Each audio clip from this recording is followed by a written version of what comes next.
অৱশেষত মিছা প্ৰমাণিত হল লহকৰ জিলা পৰিষদৰ কংগ্ৰেছ দলৰ প্ৰাৰ্থী বাবুল আলীৰ বিৰুদ্ধে উত্থাপিত অভিযোগ। লহকৰ জিলা পৰিষদৰ কংগ্ৰেছ দলৰ প্ৰাৰ্থী বাবুল আলীৰ শিক্ষাগত অৰ্হতা ভুৱা বুলি অভিযোগ তুলি বিজেপি দলৰ প্ৰাৰ্থী মজিবুৰ ৰহমানে ধিং থানাত দাখিল কৰিছিল এজাহাৰ। ইয়াৰ উপৰিও নগাঁৱৰ আয়ুক্তৰ কাৰ্যালয়ত বাবুল আলীৰ মনোনয়ন পত্ৰ বাতিল কৰিবলৈ নিৰ্বাচনী আয়ুক্তক দাবী জনোৱাৰ লগতে সাব্যস্ত কৰিছিল প্ৰতিবাদ। কিন্তু অৱশেষত বাবুল আলীৰ বিৰুদ্ধে উত্থাপিত সেইসমূহ অভিযোগ সম্পূৰ্ণ মিছা বুলি প্ৰমাণিত। ইতিমধ্যে নিৰ্বাচনী বিষয়াই বাবুল আলীৰ শিক্ষাগত প্ৰমাণ পত্ৰ বৈধ বুলি ঘোষণা কৰি মনোনয়ন পত্ৰৰ লগত গাঁঠি দিয়া সকলো নথি পত্ৰ বৈধ বুলি ঘোষণা কৰিলে। মিছা অভিযোগেৰে কংগ্ৰেছ দলৰ প্ৰাৰ্থীগৰাকীক মানসিকভাৱে হাৰাশাস্তি কৰাৰ কাৰ্যক তীব্ৰ সমালোচনা কৰা পৰিলক্ষিত হৈছে ৰাজনৈতিক মহলত। আনহাতে একাংশ বিৰোধী আৰু দুষ্কৃতিকাৰীয়ে বিষয়টো চালি জাৰি নাচাই কংগ্ৰেছ দলৰ প্ৰাৰ্থীগৰাকীৰ বিৰুদ্ধে মিছা বাতৰি পৰিৱেশন কৰাক লৈও তীব্ৰ প্ৰতিক্ৰিয়া প্ৰকাশ কৰিছে কংগ্ৰেছ প্ৰাৰ্থী বাবুল আলীয়ে।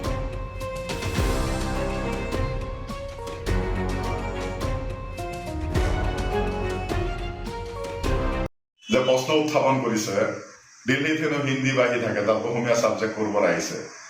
আৰে মূৰ্খামিৰ এটা সীমা থাকে, তোমালোকে অলপ বুজিবলৈ চেষ্টা কৰিব লাগে যে মই যিখন স্কুলত পৰীক্ষা দিছো, মোৰ যিখন এক্সামিনেশ্যন চেণ্টাৰ আছিলে, চেণ্টাৰখন অসমৰে হয় আৰু সেই চেণ্টাৰখনৰ ৰিকগনিশ্যন বৰ্ড হয় নিউ দিল্লীৰ। গতিকে মই যিখন চাৰ্টিফিকেট প্ৰভাইড কৰিছো সেইটো আমাৰ বৰ্ডৰ চাৰ্টিফিকেট হয় আৰু তাত উল্লেখ আছে যে মই অসমীয়া ছাবজেক্টত লিখা পঢ়া কৰিছো, অৰ্থাৎ মই পাছ কৰিছো। আৰু অসমৰ স্কুল কলেজসমূহত ৰিকগনিশ্যন চেণ্টাৰটো যদি বাহিৰত হয়, অসমীয়া ছাবজেক্টটো বাধ্যতামূলক তাত থাকিবই। গতিকে সেই সন্দৰ্ভত মই বেছি বহলাই ক'ব বিচৰা নাই।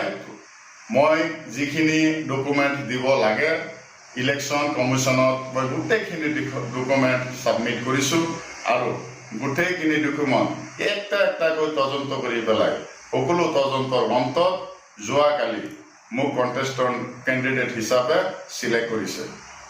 3-4জন মানুহে একলগ হৈ পেলাই যি ধৰণে সিহঁতে প্ৰচাৰ কৰিছে বা যি ধৰণে ব্ৰাইট দিছে, মই এই ব্ৰাইটখিনি দেখিছোঁ। তাত কৈছে যে বাবুলে দিল্লীত পঢ়িছে যদি তাত আছামিজ ছাবজেক্ট ক'ত আহিছে।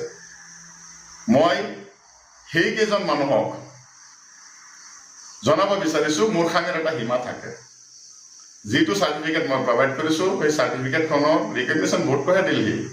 স্কুলখন অসমৰে স্কুল, অসমীয়া মাধ্যমৰে এখন স্কুল, তাত অসমীয়া ছাবজেক্ট আছে।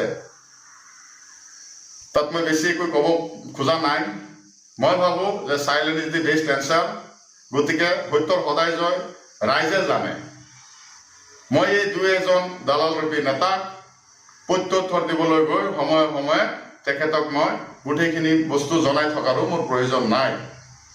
আৰু মই যিকেইটা ব্লাইণ্ড কৰিছে মোৰ এগেইনষ্টত, যিকেইটা কমপ্লেইন হৈছে মোৰ এগেইনষ্টত, যিকেইটা অভিযোগ আহিছে তাৰ ভিত্তিত গোটেইখিনি ডকুমেণ্ট ইলেকশ্যন কমিশ্যনাৰত ছাবমিট কৰিছোঁ আৰু তাৰ আধাৰতে যোৱাকালি সিদ্ধান্ত হৈছে বা ডিক্লেৰেশ্যন চিলেকশ্যন লিষ্টটো আমাৰ ইলেকশ্যন কমিশ্যনাৰে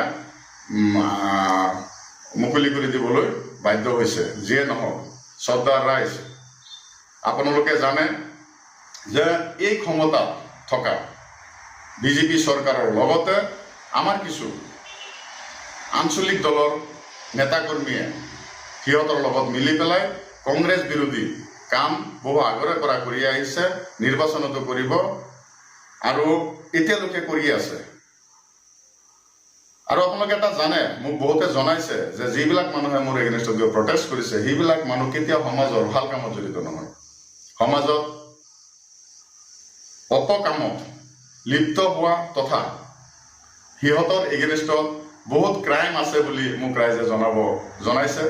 অৰ্থাৎ মই জানিব পাৰিছোঁ যে বৰ্তমান যিকেইজন আমাৰ লহকৰ জিলা পৰিষদৰ বেছিতকৈ বেছি 15-20জন ল'ৰাই বিজেপিৰ লগত জড়িত হৈ আছে আৰু সেই প্ৰত্যেককেইজন ল'ৰাই ক্ৰাইমৰ লগতো জড়িত হৈ আছে। বাকী ৰাইজৰ দলৰ নেতাকৰ্মীসকলে বিজেপিক হাতিয়াৰ হিচাপে ইউজ কৰি পেলাই তেখেতক আগত দি পেলাই বেগৰ পৰা তেখেতে ৰাজনীতিক ষড়যন্ত্ৰ চলাই গৈছে। গতিকে শ্ৰদ্ধাৰ ৰাইজ, মই আপোনালোকক হাত জোৰ কৰি পেলাই অনুৰোধ জনাম, আপোনালোকে এইবিলাক অপপ্ৰচাৰত ভুল নাযাব। সত্যৰ সদায় জয়। মই আপোনালোকৰ লগত আছোঁ আৰু আপোনালোকৰ দোৱা আশীৰ্বাদ মোৰ লগত থকালৈকে এনেকুৱা কোনো অপশক্তিয়ে আমাক কোনো ধৰণৰ ক্ষতি কৰিব নোৱাৰে। জয় জয়তে আমি আপোনালোকৰ লগত একলগ হৈ পেলাই নিৰ্বাচনী প্ৰচাৰ চলাই পেলাই ৰাইজৰ ভোটাৰ ৰাইজৰ আশীৰ্বাদত আপোনালোকৰ বহুমূলীয়া ভোট লৈ পেলাই নিৰ্বাচনতো মই জয় হ'ম, আমি জয় হ'ম। আমাৰ লহকৰ জিলা পৰিষদৰ সাধাৰণ ৰাইজৰ জয় হ'ব। সদা ৰাইজ আপোনালোকে অৱগত যে বিগত 11 তাৰিখে আমাৰ নমিনেশ্যন দাখিল হৈছিলে আৰু যোৱাকালি আমাৰ ইলেকশ্যন কমিশ্যনৰ ফালৰ পৰা আমাৰ যিসকল নমিনেট কেণ্ডিডেট আছিলে তেওঁসকলৰ নমিনেশ্যনৰ ওপৰত কমপ্লিট ভেৰিফিকেশ্যন সমাপ্ত কৰি যোৱাকালি কণ্টেষ্টিং কেণ্ডিডেট লিষ্টখন প্ৰদান কৰাৰ লগতে ৱাৰ্ড সদস্যসকলৰ যিখন চিহ্ন ছবি তালিকাখন প্ৰস্তুত কৰি উলিয়াইছে। গতিকে এই শুভখনতে মই সকলো ৱাৰ্ড সদস্যৰ লগতে AP সদস্যসকল সকলোকে মই আন্তৰিক শুভেচ্ছা জ্ঞাপন কৰিছোঁ। তাৰ উপৰিও মই আমাৰ শ্ৰদ্ধাৰ ৰাইজক অৱগত কৰাৰ বাবদ দুই এষাৰ কথা ক'ব বিচাৰিছোঁ যে শ্ৰদ্ধাৰ ৰাইজ, আপোনালোকে জানে, আপোনালোকে জ্ঞাত, বিগত 3-4 দিনৰ পৰা আমাৰ ছ'চিয়েল মাধ্যমত নানান ধৰণৰ নানান অপপ্ৰচাৰ চলি অহা আপোনালোকে দেখিছে। আৰু হয়, এইবাৰ চৰকাৰী পক্ষই ক্ষমতা প্ৰয়োগ কৰি পেলাই আমি কংগ্ৰেছ বিৰোধী পক্ষৰ প্ৰাৰ্থীসমূহক নানান ধৰণৰ অপপ্ৰচাৰৰ লগতে নানান হেঁচা প্ৰয়োগ কৰি আহিছে। গতিকে মই মোৰ সন্দৰ্ভত দুই এষাৰ চমুকৈ ক'ব বিচাৰিছোঁ যে বিগত 11 তাৰিখৰ পৰা যিদিনা মই নমিনেশ্যন দাখিল কৰিলোঁ সেইদিনাৰ পৰাই আমাৰ লহকৰ জিলা পৰিষদৰ অন্তৰ্গত আমাৰ কংগ্ৰেছ বিৰোধী পক্ষ ৰাইজৰ দল তথা BJP একলগ হৈ পেলাই মোৰ বিৰুদ্ধে উঠি পৰি লগা আপোনালোকে নিশ্চয় জানে। আৰু তেখেতসকলে নানান সময়ত নানান ধৰণৰ অপপ্ৰচাৰ চলোৱাৰ লগতে মোৰ বিৰুদ্ধে থানাত কিছু মিছা অভিযোগ দাখিল কৰি পেলাই মোৰ নামত কেইটামান কেছও ৰেজিষ্টাৰ কৰা বুলি মই জানিব পাৰিছোঁ আৰু মোক থানাৰ পৰাও নোটিছ জাৰি কৰা হৈছে। গতিকে শ্ৰদ্ধাৰ ৰাইজ, মই ক'ব বিচাৰিছোঁ যে মোৰ এগেইনষ্টত যি কমপ্লেইন দিছিলে BJPৰ বিৰোধী প্ৰাৰ্থীজনে, এই কমপ্লেইনটো আছিলে শিক্ষাগত অৰ্হতাৰ ওপৰত আৰু তাত ভেৰিফিকেশ্যন হোৱাৰ পিছত মোক অৰ্ডাৰ জাৰি কৰিছিলে ইলেকশ্যন কমিশ্যনাৰে। তাৰপিছতো তেখেতসকলে থানাত কমপ্লেইন কৰি পেলাই মিডিয়াত গৈ পেলাই নানান ধৰণৰ অপপ্ৰচাৰ চলাইছে আৰু যোৱাকালিলৈকে মোৰ সেই নমিনেশ্যনৰ এগেইনষ্টত সিহঁতে উঠি পৰি লাগি মোক মানসিকভাৱে, মোক ৰাজনৈতিকভাৱে হেঁচা প্ৰয়োগ কৰাত এখোজ পিছুৱাই থকা নাই। তাৰ উপৰিও জয় জয়তে আপোনালোকৰ দোৱা আশীৰ্বাদত সকলোখিনি ডকুমেণ্ট পৰীক্ষা নিৰীক্ষা একদম ক্ষুদ্ৰভাৱে পৰীক্ষা নিৰীক্ষা কৰি মোক যোৱাকালি কণ্টেষ্টিং কেণ্ডিডেট হিচাপে চিলেক্ট কৰিছে। আৰু মই এই শুভখনত আমাৰ ইলেকশ্যন কমিশ্যনৰ লগত জড়িত সকলো অফিচাৰক ধন্যবাদ জ্ঞাপন কৰিব বিচাৰিছোঁ যে মোৰ লগতে হয়তো গভৰ্ণমেণ্ট অফিচিয়েলছ, আমাৰ ইলেকশ্যন কমিশ্যনৰ লগত জড়িত সকলো অফিচাৰ্ছকো তেখেতসকলে হেঁচা প্ৰয়োগ কৰিছিলে, কিন্তু সত্যৰ সদায় জয়। মই আপোনালোকক জনাব বিচাৰিছোঁ, ছ'চিয়েল মাধ্যমত মই পাইছোঁ কিছুমান পৰ্টেলত নিউজ কৰিছে। দুৰ্ভাগ্যজনক বিষয় যে এজন ৰিপৰ্টাৰ হিচাপে বা পৰ্টেলত যদিও নিউজ কৰিছে, পৰ্টেলত নিউজ কৰা ৰিপৰ্টাৰজনক ইমানো শিক্ষাগত জ্ঞান নাই যে আমাৰ অসমত থকা বহু স্কুল কলেজ আছে যাৰ নেকি ৰিকগনিশ্যন চেণ্টাৰ অসমৰ বাহিৰত আছে, তথা আমাৰ নমিনেশ্যনত আমাৰ যিটো চৰকাৰী গাইডলাইন তাত উল্লেখ কৰা আছে যে আমি যিখন স্কুলত পঢ়িছোঁ বা তাৰ চাৰ্টিফিকেট আমি নমিনেশ্যনত গাঁঠি দিছোঁ, সেই চাৰ্টিফিকেটসমূহ আমাৰ ষ্টেট তথা চেণ্ট্ৰেল ৰিকগনিশ্যন বৰ্ডৰ লগত জড়িত হ'ব লাগে। গতিকে মোৰ 10th লৈ পেলাই যি ধৰণে নিউজ প্ৰচাৰ হৈছে মই তাত দেখা পাইছো কিছুমানে তাত অভিযোগ কৰিছে যে বাবুল আলীয়ে দিল্লীৰ চাৰ্টিফিকেট দিছে তাত হিন্দী সাবজেক্ট কৰিছে মই তেখেতসকলক যদিও প্ৰত্যুত্তৰ দিব বিচৰা নাছিলো তথাপি মই জনাব বিচাৰিছো যে মই পঢ়া স্কুলখন অসমৰে এখন স্কুল মোৰ ষ্টাডি চেণ্টাৰ তথা এক্সামিনেশ্যন চেণ্টাৰটো অসমতে আছে আৰু সেই স্কুলখনত আছামিজ সাবজেক্ট মোষ্ট আছে গতিকে মই তাতে পৰীক্ষা দিছো তাৰ পৰাই মই পাছ কৰিছো মোৰ যেটো ষ্টাডি চেণ্টাৰ তথা এক্সামিনেশ্যন চেণ্টাৰ আছিলে সেই চেণ্টাৰৰ ৰিকগনিশ্যন বোৰ্ডটোহে আছিলে দিল্লীৰ গতিকে মোক যিখন চাৰ্টিফিকেট প্ৰভাইড কৰিছে ৰিকগনিশ্যন বোৰ্ডৰ চাৰ্টিফিকেট হয় গতিকে আপোনালোকে যদি শিক্ষিত তেতিয়াহ'লে আপোনালোকে জনাৰ প্ৰয়োজন আছে যে অসমত যিমানখিনি স্কুল কলেজ আছে বা ভাৰতবৰ্ষৰ যিকোনো ৰাজ্যতে যিকোনো স্কুল কলেজ আছে সেই স্কুল কলেজসমূহৰ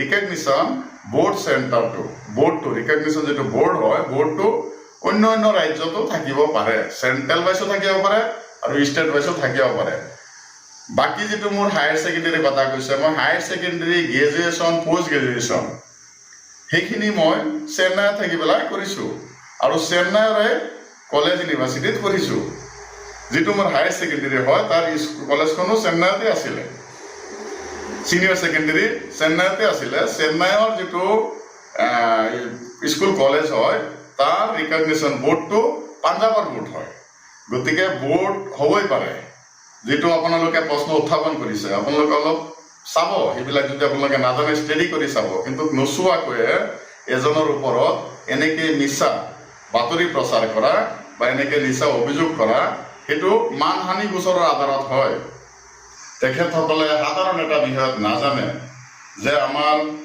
স্কুল কলেজ ইউনিভাৰ্চিটি সমূহ ভাৰতীয় অৰ্থাৎ ৰাজ্যিক যিকোনো